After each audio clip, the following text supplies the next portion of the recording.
සුබ දවසක්. ඔබ එකතු වෙලා සිටින්නේ ඔබේ ගර්භණී ගමන කියන අපගේ වැඩසටහන් මාලාවේ දෙවැනි අදියරත් සමගයි. එදින ඔබ ගැප්ගත් මවක් නම් විශේෂයෙන්ම ඔබ පළවෙනි වතාවට ගැප්ගත් මවක් නම් ඔබට ඔබේ මේ ගර්භණී වීම ආශ්‍රිතව ඒ වගේම මේ කුස තුල වැඩෙන පිළිඳා සම්බන්ධයෙන් විවිධාකාර වූ ගැටලු තියෙන්නට පුළුවන්. ඉතින් අපි මේ වැඩසටහන් මාලාව ඔස්සේ අපිට හැම ගැටලුවක්ම निराකරණය කරන්නවත් දැනුවත් කරන්නවත් බෑ. අපි මේ වැඩසටහන් මාලාව ඔස්සේ දැනුවත් කරන්න බලාපොරොත්තු වෙන්නේ අපගේ මහාචාර්යතුමාට අනුව විශේෂයෙන්ම ප්‍රසව සහ නාඩි වේද පිළිබඳව විශේෂඥ දැනුමක් තිබෙන මහාචාර්ය ප්‍රබෝධන රණවීර මහතාට අනුව පොදුවේ ගැප්ගත් මව්වරුන්ව දැනුවත් කරන්නට පුළුවන් පළමු ත්‍රිමාසිකයට අදාළ කරුණු සම්බන්ධයෙන් තමයි මේ වැඩසටහන් මාලාවේදී අපි ඔබව දැනුවත් කරන්නේ. ඉතින් ඊට අමතරව ඔබට යම්කිසි වෛද්‍ය ගැටලුවක් තියෙනවා නම් ඔබ ඔබේ වෛද්‍යවරයා මුණ ගැසී ඒ සම්බන්ධයෙන් අවශ්‍ය කරන වෛද්‍ය උපදෙස් ලබා ගැනීම ඉතාමත්ම වැදගත් වෙනවා.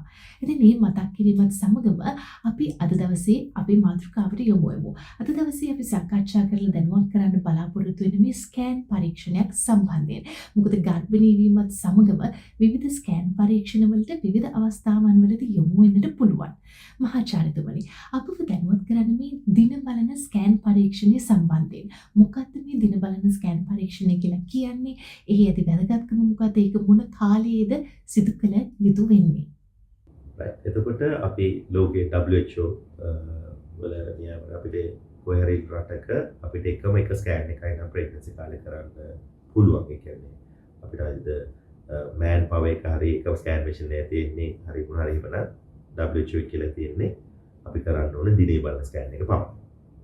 ඒ දිනේ බලන එක අපිට සති 8 සිට සති 14 දක්වා අපි දිනේ බැලුවොත් ඒ දිනේ අනිත් හැම දිනයකට වඩා ඇකියුරේට්. කියන්නේ ඒක තමයි අපි ගන්න ඕනේ බබා හම්බෙන දිනේ කියන විදිහට.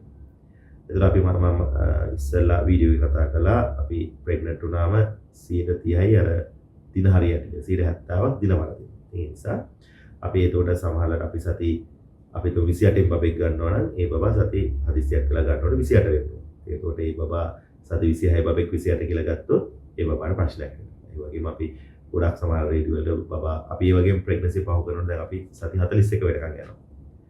ඇත්තටම බබාගේ කාලේ සති 43 අපි 41 වෙන යනකොට ඒ බබාට ප්‍රශ්නයක් වීමේ සම්භාව්‍යතාවය නිසා දිනේ බලන එකෙන් අපි අනවශ්‍ය ලෙස ප්‍රෙග්නන්සි ඉන්ටර්වෙන්ෂන් කරන එක බබාලගේ ජීවිත හානි වෙන එක ඒ වගේම ප්‍රෙග්නන්සි පහුවෙලා යන එක ගොඩාක් අඩු වෙලා තියෙනවා කියලා තමයි වාර්තා. නිසා එක ටෙස්ට් එකක් අපිට එක ස්කෑන් එකයි නම් කරන්න පුළුවන්. ඒක කරන්න කියලා. හැබැයි ඒක සති 8යි 14යි කරන එක තමයි වැදගත් වෙන්නේ. 8ට ඉස්සෙල්ලා කළත් ඇකියුරසි අඩුයි. 14න් පස්සේ කළත් එන්න ඇකියුරසි නැහැ. ඒක ඒතකොට සති දැන් ගොඩක් අම්මලා හරියට තමයි අපි සති 12 ස්කෑන් එක කරනවා. ඊළඟට ඔන්න සති 28 විතර බබායි සයිස් ස්කෑන් එක කරාම ආයෙ දිනයක් හැදෙනවා. හැම ස්කෑන් එකෙම දිනයක් හැදෙනවා. මොකද කවදා අපිට ස්කෑන් කරන්න ඒද කියලා දන්නේ නැතිනම්.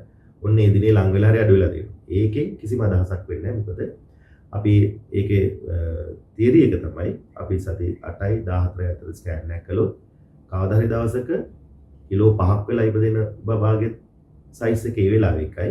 ඒ වගේම කිලෝ 1ක් වෙලා ඉපදෙන බබාගේ සයිස් එක එකයි. ඒ වෙලාවේ බලනකොට හැම බබාගෙම හරි දිනේ තමයි එන්නේ. අපි පහුවෙන්න බබා අපි දැන් කිලෝ 5ක් බබෙක් කරනකොට එයාගේ වැටෙන්නේ ළඟ දිනයක්. පොඩි බබෙක් හම්බුනොත් වෙන්නේ ඈ දින. මොකද ඒ බබා අපි පළවෙනි දවසේ ස්කෑන් කරන දවසේ ඒක වුණොත් කවදා හරි දවසක අපිට ඒක දිනයක් හැදෙන්න ඕනේ නැත්නම් කම්පියුටර් එකෙන් හදලා දෙනවා. නමුත් ඒ දිනේ අපි ගණන් ගන්න නිසා තමයි අපි හැමදෙස්සෙම 8යි 12යි අතර 8යි 14 අතර ස්කෑන් එක වැදගත් කියලා කියන්නේ.